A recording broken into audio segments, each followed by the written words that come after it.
Medical Ethics and Jurisprudence, covering informed consent, confidentiality, and Puerto Rico-specific laws with 4 answer choices and explanations.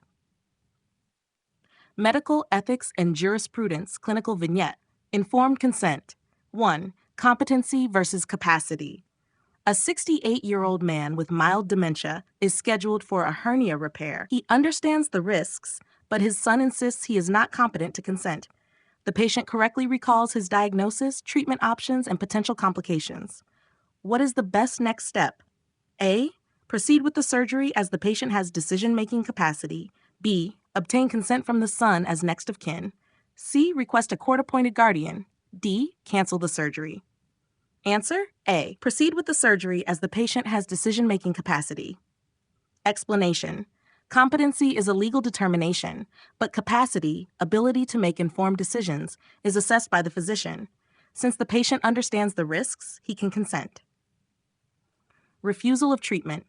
A 24-year-old Jehovah's Witness with a hemoglobin of 4.5 gram per deciliter from acute GI bleeding refuses blood transfusion. His family begs the doctor to transfuse him against his will. What should the physician do? A. Transfuse him to save his life. B. Respect the patient's decision. C. Obtain a court order for transfusion. D. Ask the family to consent on his behalf. Answer: respect the patient's decision.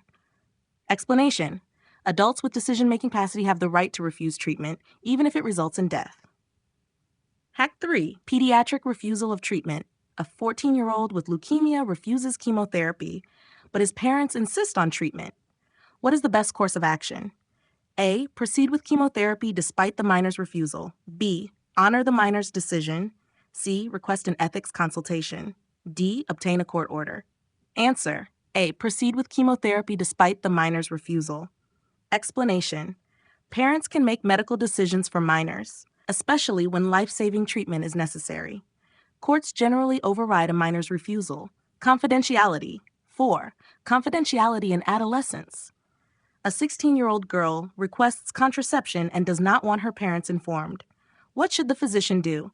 A. Provide contraception without informing the parents. B. Require parental consent. C. Refuse to prescribe contraception.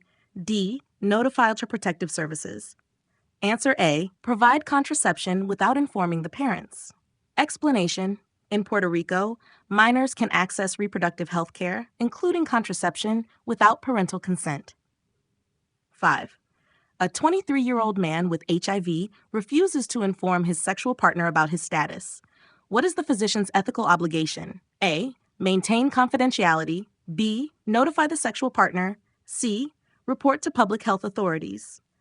D. Encourage the patient to disclose, but respect his decision. Answer: C. Report to public health authorities. Explanation: HIV is a reportable disease. Puerto Rico law allows public health authorities to intervene for partner notification.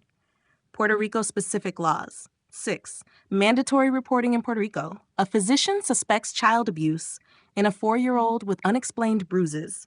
The parents insist the child is just clumsy. What is the best action? A. Document findings and observe. B. Confront the parents. C. Report to Child Protective Services, CPS. D. Refer to a pediatrician for evaluation. Answer: C. Report to Child Protective Services, CPS. Explanation: Puerto Rico law mandates physicians to report suspected child abuse. Failure to report can lead to legal consequences.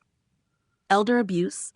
An 82-year-old woman with dementia is brought to the ER with bed sores and dehydration. The caregiver is evasive about her condition. What is the best next step? A. Contact Adult Protective Services. B. Inform the caregiver that neglect is illegal. C. Discharge the patient with home health services. D. Observe the situation further. Answer: contact Adult Protective Services. Explanation: physicians are mandated to report elder neglect or abuse in Puerto Rico. 8. EMTALA and emergency care. A homeless man with chest pain presents to the ER but cannot pay. What is the hospital's legal obligation under EMTALA? A. Transfer him immediately. B. Provide a medical screening and stabilize if needed. C. Refuse care due to lack of insurance. D. Ask for payment before treatment. Answer: B. Provide a medical screening and stabilize if needed. Explanation: EMTALA requires emergency stabilization regardless of ability to pay. 9. Do not resuscitate DNR. A 70-year-old man with terminal cancer has a DNR order, but his family demands full resuscitation. What should the physician do? A. Follow the DNR order. B. Perform CPR to respect the family's wishes. C. Transfer the patient to another hospital. D. Call a legal consultant. Answer A. Follow the DNR order. Explanation: a valid DNR order takes precedence over family wishes. 10. Euthanasia in Puerto Rico. A 55-year-old with ALS requests physician-assisted suicide. What is the physician's legal obligation? A. Prescribe a lethal dose of medication. B. Provide palliative care but refuse euthanasia. C. Refer to a specialist for assisted suicide. D. Call legal authorities. Answer: B. Provide palliative care but refuse euthanasia. Explanation: euthanasia and physician-assisted suicide are illegal in Puerto Rico, but palliative care is ethical. Medical malpractice and liability. 11. Duty to disclose errors. A physician administers the wrong medication to a patient, but no harm occurs. What is the ethical obligation? A. Disclose the error to the patient. B. Only document the error without disclosure. C. Wait to see if symptoms develop before disclosure. D. Inform only the hospital's legal team. Answer A. Disclose the error to the patient. Explanation: ethical practice requires full disclosure of medical errors.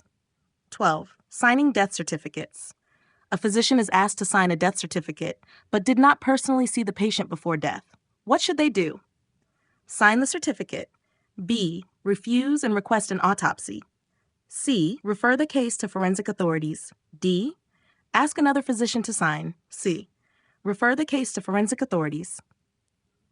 Explanation: Puerto Rico law requires referral of unattended deaths to forensic authorities. 13. Research with vulnerable populations.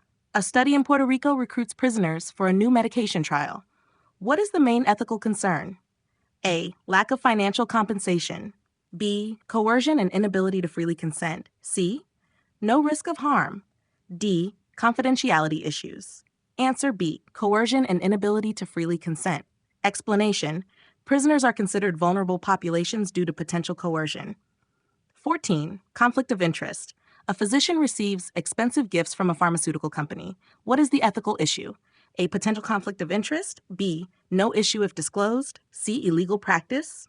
D. Unethical only if the doctor prescribes the company's drug. Answer: potential conflict of interest. Explanation: gifts can influence prescribing behavior and should be avoided. 15. Genetic testing and confidentiality. A patient tests positive for a BRCA mutation and refuses to inform her sister. What should the physician do? A. Maintain confidentiality. B. Notify the sister. C. Inform public health authorities. D. Report to insurance. Answer: A. Maintain confidentiality. Genetic results are confidential unless public health is at risk. Would you like more vignettes focused on